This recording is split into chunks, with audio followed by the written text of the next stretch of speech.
जय माता की। गायत्री मंत्र का जाप क्यों करना चाहिए, उसे करने से आपके जीवन में क्या बड़े परिवर्तन आते हैं, शारीरिक रूप से भी और मानसिक रूप से भी। पहले जानते हैं गायत्री माता कौन है। गायत्री माता को वेद माता भी कहा जाता है, यानी कि सनातन धर्म के जितने भी वेद हैं उन सब की माता वेद माता गायत्री हैं। ब्रह्मा सृष्टि करता है, विष्णु पालन करता है और शिव संहार करता है। पर परमात्मा ने सबसे पहले देवी का स्थान सबसे ऊंचा रखा है और शक्ति ही इस पूरी दुनिया को चला रही हैं। गायत्री माता के गर्भ में ही सारे प्राणी जीवित हैं और पूरा विश्व भी उनके ही गर्भ में है। हर तरह से ईश्वर ने मनुष्य को संदेश दिया है कि सबसे पहला स्थान एक नारी का होना चाहिए। शिव ने भी अपने से पहले शक्ति को रखा है। शक्ति के बिना इस पूरे विश्व का कोई आधार नहीं है। उसी प्रकार सारे ग्रहों में सबसे बड़ा ईश्वर ने धरती को रखा है। उसमें भी उन्होंने मनुष्य को संदेश दिया है कि आपको कभी भी नारी का अपमान नहीं करना चाहिए और अपने से पहले हर काम में अपनी घर की नारी को रखना चाहिए। जिस भी घर में नारी का सम्मान किया जाता है उस घर में हमेशा सुख समृद्धि बनी रहती है और खुशहाली। और जिन घरों में नारी का अपमान किया जाता है उनके घर में हमेशा दरिद्रता रहती है और ऐसे पुरुष हमेशा दुखी रहते हैं। सनातन धर्म में सबसे ऊंचा स्थान नारी का है और उस बात को हर मनुष्य को समझना चाहिए। जो भी उपासक गायत्री मंत्र का जाप करे उन्हें कभी भी स्त्रियों की निंदा नहीं करनी चाहिए और ना ही उनका अपमान करना चाहिए। और धीरे धीरे जो पुरुष गायत्री मंत्र का जाप करते हैं वो अपने आप ही नारी का सम्मान करना शुरू कर देते हैं। यह शक्ति निराकार है, यानी इनका कोई आकार नहीं है। भक्त इन्हें जिस रूप में पुकारते हैं उसी रूप में उनके सामने उपस्थित हो जाती हैं। फिर चाहे आप उन्हें शिव कहें या शक्ति, उनमें कोई भेद नहीं है। मनुष्य के अंतर जगत में जो विलक्षण शक्तियाँ भरी हुई हैं उनका जागरण भी गायत्री महामंत्र द्वारा ही संभव है।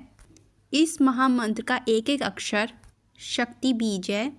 इस प्रकार कुल 24 चक्रों का जागरण गायत्री उपासना से होता है। गायत्री महामंत्र के 24 अक्षरों में इतना ज्ञान विज्ञान भरा हुआ है कि उसका अन्वेषण करने में सब कुछ प्राप्त किया जा सकता है।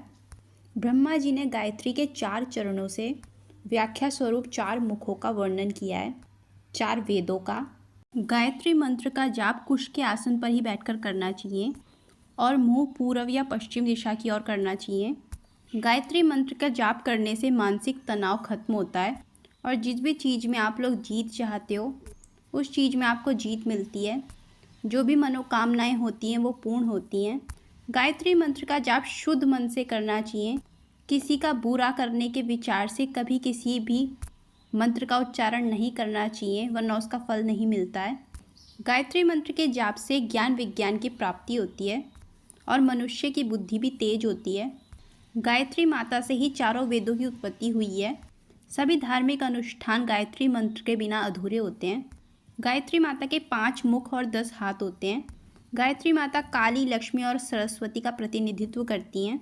किसी भी मंत्र का उच्चारण सही तरह से करना चाहिए, किसी प्रकार की त्रुटि नहीं होनी चाहिए। मंत्रों के उच्चारण से हम अपने इष्ट देव को अपनी ओर आकर्षित कर सकते हैं। गायत्री मंत्र का जाप रात के समय नहीं करना चाहिए, वरना उसका उल्टा असर देखने को मिलता है। गायत्री मंत्र के जाप से सूर्य ग्रह मजबूत होते हैं। गायत्री मंत्र के जाप से आपके जीवन की सारी परेशानियां दूर होती हैं और आपके पाप नष्ट होते हैं। जिस भी चीज़ में सफलता चाहते हैं उस चीज़ में सफलताएं मिलती हैं और जीवन में सुख समृद्धि मिलती है। जो भी लोग गायत्री मंत्र का जाप करें उन्हें नॉन वेज अवॉइड करना चाहिए। जो लोग शराब पीते हैं या मांस मछली खाते हैं उन्हें यह जप नहीं करना चाहिए और स्नान करने के बाद पीले वस्त्र धारण करने चाहिए, तब जाकर गायत्री मंत्र का जाप करना चाहिए। काले रंग के वस्त्र या गहरे रंग के वस्त्र अवॉइड करने चाहिए। तो ये थी जानकारी। अगर आपको वीडियो पसंद आई तो लाइक शेयर और सब्सक्राइब जरूर करें। Thank you.